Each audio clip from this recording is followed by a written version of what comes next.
आपका स्वागत है हमारे बोधी थिंक्स बेस्ट चैनल में। आजकल की जिंदगी में हर कोई दुखी है, परेशान है, भले ही सबके अपने अपने अलग अलग परेशानियां हो। तो चलिए आज की कहानी से जानते हैं असल जिंदगी में सुखी कौन है। एक बार एक भिखारी गांव में भीख मांगने के लिए जाता है।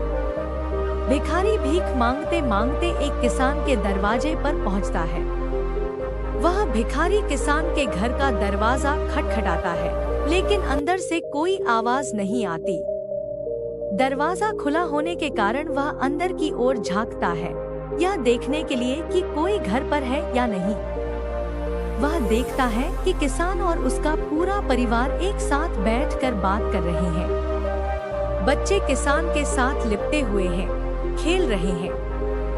भिखारी को लगा कि शायद किसी ने मेरी बात पर ध्यान नहीं दिया, इसलिए उसने फिर से आवाज लगाई। जब उसने दूसरी बार आवाज लगाई तो किसान की पत्नी ने सुना और उसके बाद कुछ अनाज लेकर आई और उसे भीख दे दी। उसके बाद वह भिखारी वहां से चला गया और सोचने लगा कि कितना खुशहाल परिवार है, कितने सुखी हैं ये लोग। परिवार में 2 बच्चे हैं और वे बच्चे पिता के साथ खेल रहे हैं। सब कुछ देखकर कितना अच्छा लग रहा था, काश मेरा भी परिवार होता। किसान का परिवार कितना खुश है और एक मुझे देखो, दिन भर भीख मांगना पड़ता है, फिर घर आकर खुद से खाना बनाना पड़ता है और मुझे कितनी परेशानी होती है। इसके बाद भिखारी अपने रास्ते निकल गया। किसान के परिवार ने खाना खाया और खाना खाने के बाद किसान अपनी पत्नी को बताने लगा कि घर खर्च के लिए पैसे नहीं है, बड़ी परेशानी है, साहूकार से 1000 रुपए उधार लेना पड़ेगा, पता नहीं वह देगा या नहीं। किसान की पत्नी ने उसे धैर्य रखने के लिए कहा और बोली, आप जाओ, आपको साहूकार पैसे दे देगा। किसान गांव में एक सेठ के पास गया जिसके पास कपड़े की दुकान थी। वह ब्याज पर लोगों को पैसा देता था।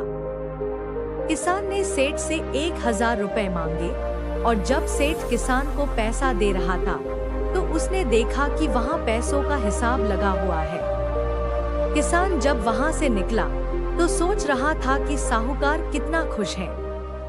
मैं कहाँ 500 या 1000 रुपए के लिए घबरा रहा हूँ, परेशान हो रहा हूँ और इस सेठ के पास 10,000, 20,000 का हिसाब चल रहा है।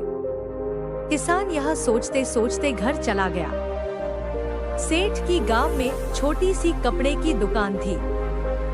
गांव में कपड़े लाने के लिए उसे शहर जाना पड़ता था। वह शहर के एक बड़े दुकान से कपड़ा लाता था। अगले दिन वह शहर पहुंचा और वहां जो बड़े दुकान के सेठ जी थे उनसे मुलाकात की और उनसे कहा कि कपड़ा खरीदना है।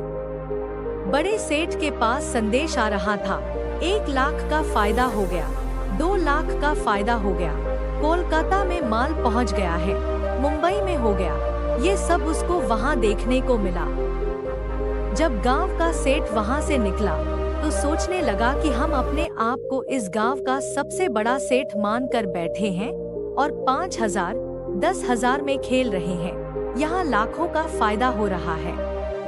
यह सोचते सोचते सेठ कपड़े लेकर अपने गांव के लिए रवाना हो गया। इसके बाद बड़े सेठ, शहर वाला सेठ के पास उनका नौकर आया और बोला, एक तार आया है, मालिका 5 लाख का घाटा हो गया है। सेठ जी का दिमाग ठनक गया। तभी दूसरा नौकर आया और बोला, आज आपको दावत में जाना है, अपने जो राय बहादुर साहब हैं उनके यहाँ दावत है, लॉर्ड साहब आने वाले हैं, आप तैयार हो जाइए, हमने मोटर गाड़ी लगा दी है। सेठ जी दुखी मन से तैयार हुए और गाड़ी में बैठ गए। कुछ देर के बाद सेठ जी राय बहादुर के घर पहुंच गए।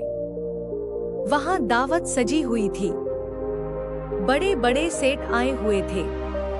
सेठ जी के लिए तो बैठने तक की जगह नहीं थी। जैसे तैसे इनको कुर्सी मिली। उसके बाद सेठ जी देखने लगे कि कमिश्नर आ रहे हैं, कलेक्टर आ रहे हैं, बड़े बड़े अधिकारी साहब आकर मिल रहे हैं।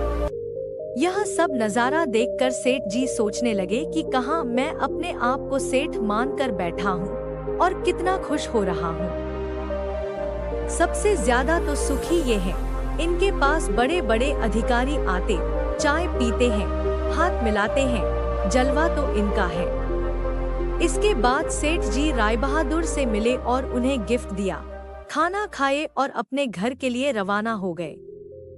राय बहादुर साहब के यहाँ दावत खत्म हो चुकी थी और इनका सर दर्द होने लगा, क्योंकि इन्हें दिन भर से चिंता थी कि दावत कैसी होगी।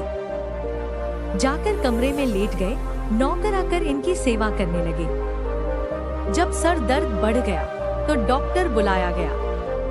तभी राय बहादुर साहब के पास एक संदेश आया, जिससे मालूम चला कि व्यापार में घाटा हो गया है। अब उनका सर दर्द और भी बढ़ गया। राय बहादुर ने अपने नौकरों से कहा, क्या जिंदगी है, बड़े बड़े अधिकारी को चाय पिलानी पड़ती है, पार्टी रखनी पड़ती है, वो सब करते हैं, इसीलिए हमें भी दावत रखनी पड़ती है, वरना कौन इतना सर दर्द मोल ले।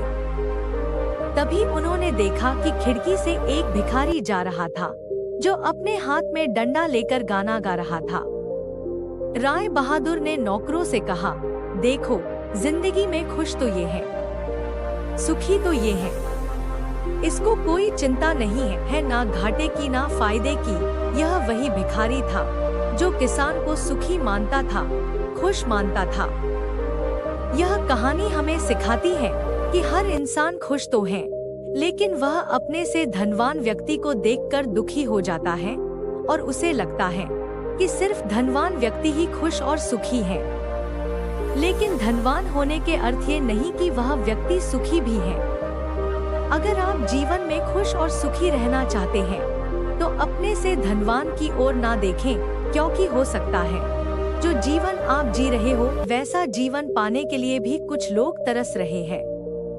तो अब आपको जवाब मिल गया होगा कि जीवन में हर वो इंसान सुखी है जो अपने से ऊंचे धनवान व्यक्ति की ओर नहीं देखता।